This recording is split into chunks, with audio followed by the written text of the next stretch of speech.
Halo, selamat datang kembali di video pembelajaran tentang Pandas. Berikut adalah overview materi yang akan disampaikan pada video kali ini. Jadi, pertama Anda diperkenalkan akan apa itu Pandas, apa kegunaannya, bagaimana cara menggunakannya. Kemudian ada dua tipe data yang digunakan yang menjadi utama dalam Pandas, yaitu series dan data frame. Bagaimana cara membaca data, dan bagaimana menggabungkan data dengan berbagai macam instruksi concat, join, merge dalam Pandas. Sebelum kita mulai, mari kita lihat pengenalan tentang Pandas.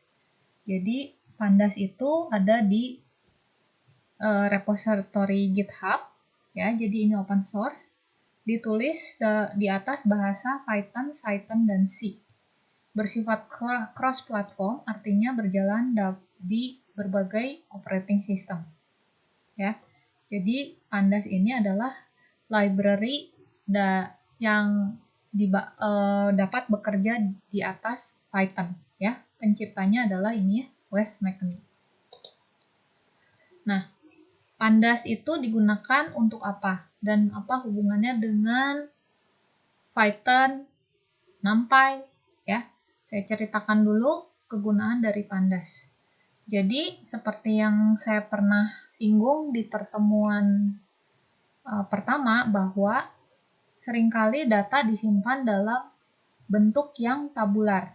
Ya, kalau kalian sering menggunakan Microsoft Excel, ya, itulah contoh data yang bentuknya tabular, ya, dalam bentuk kolom dan baris.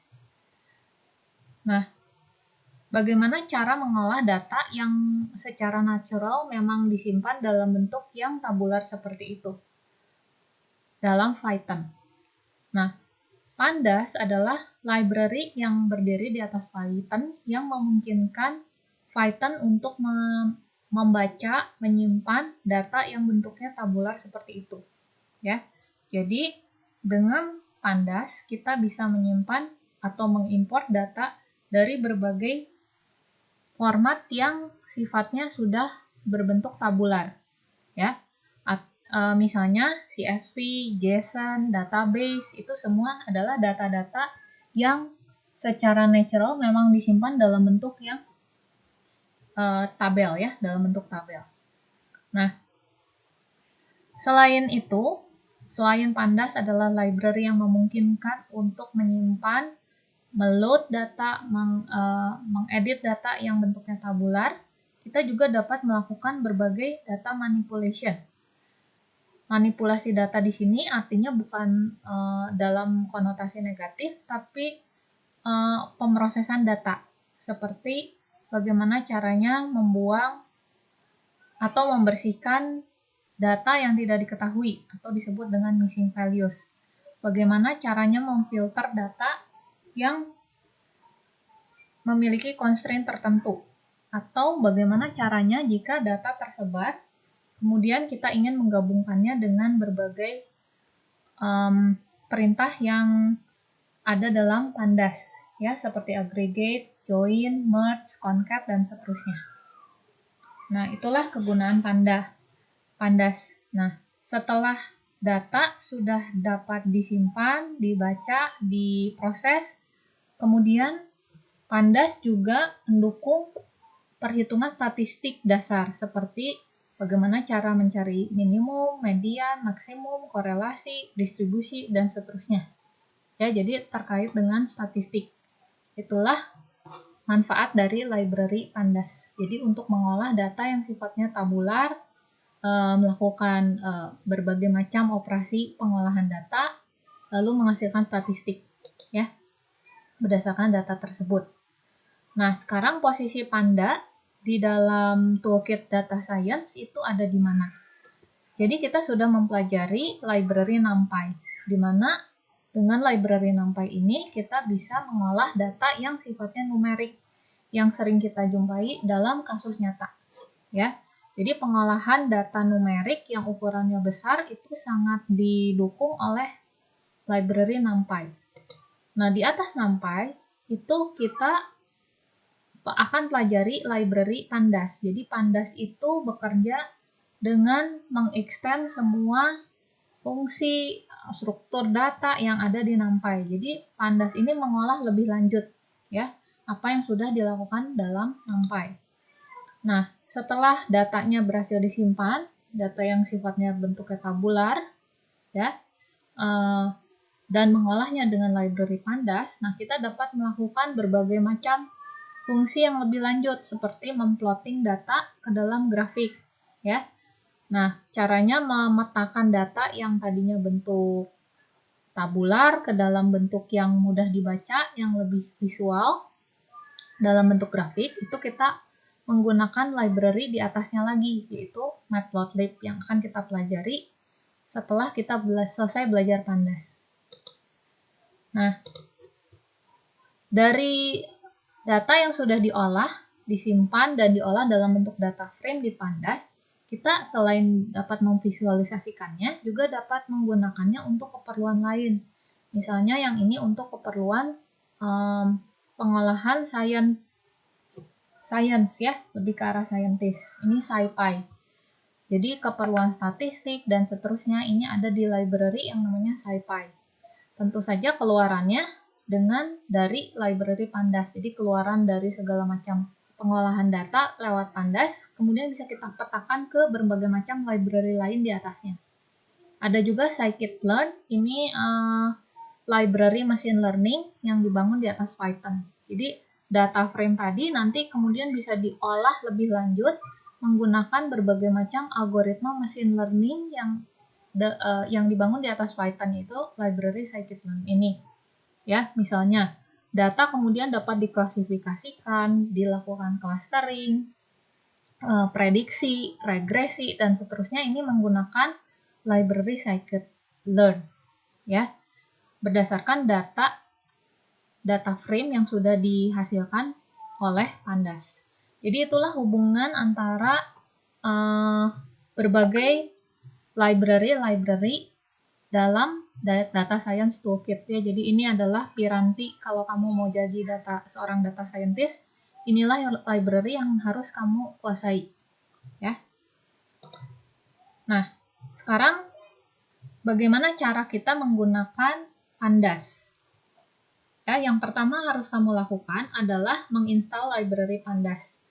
Jadi caranya adalah buka terminal program kamu untuk Mac user atau command line untuk Windows user ya.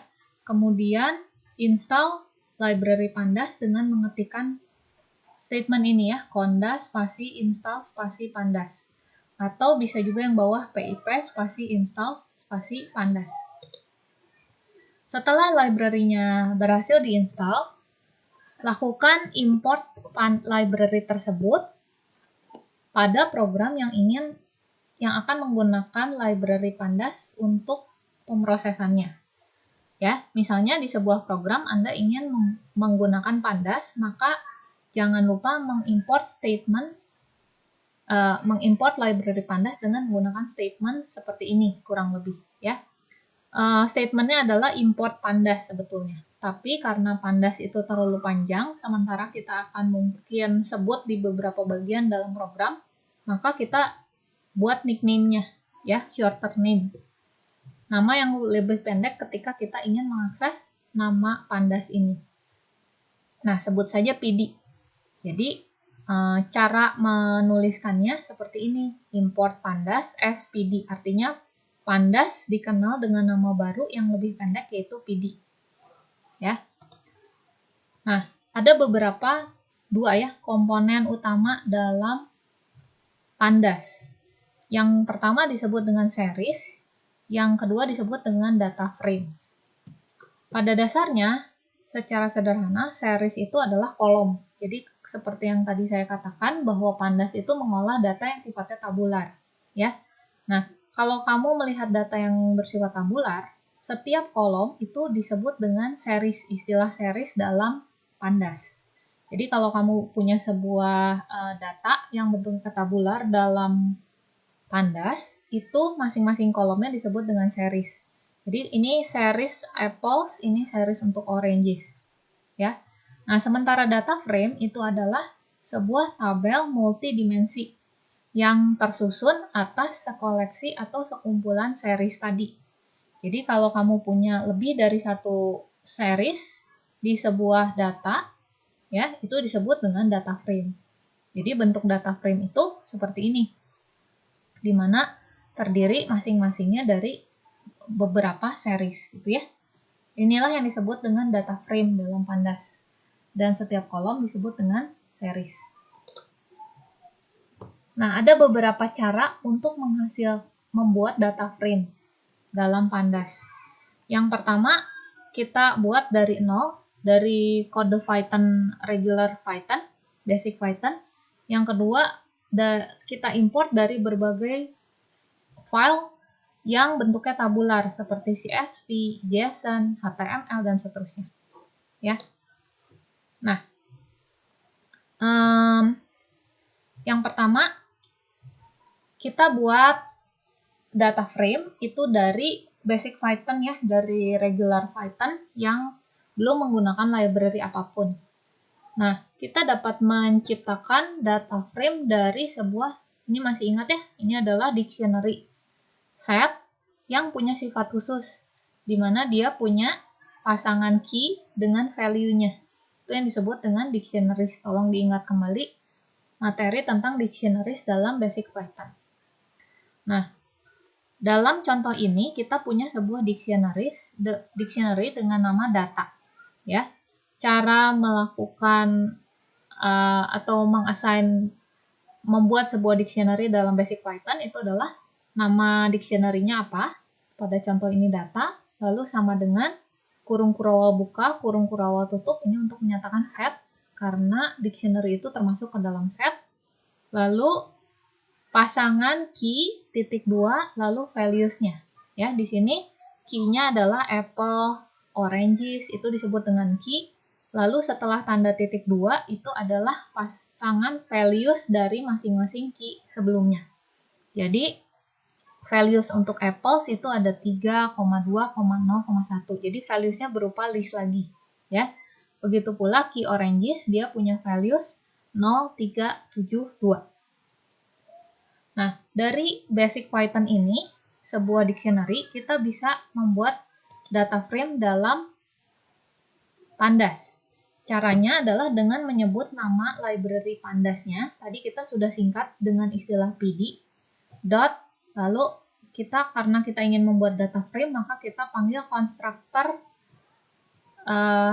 data frame-nya. Jadi ini nama konstruktornya, data frame, D-nya besar, F-nya besar, disambung, lalu dalam kurung ini dictionary-nya, ya, karena kita mau membuat data frame dari dictionary yang namanya data, maka di parameternya kita kirim nilai argumen data.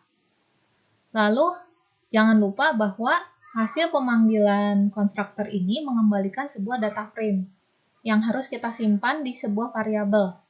Misalkan saja kita simpan di sebuah variabel data frame yang disebut dengan purchases. Ya, kalau kita cetak ke layar, tampilkan ke layar hasil dari purchases, itu outputnya seperti ini. Ya, lalu mungkin Anda bertanya-tanya, mengapa outputnya seperti ini? Ya, jadi dalam dictionary setiap data itu punya pasangan ya, key, value. Nah,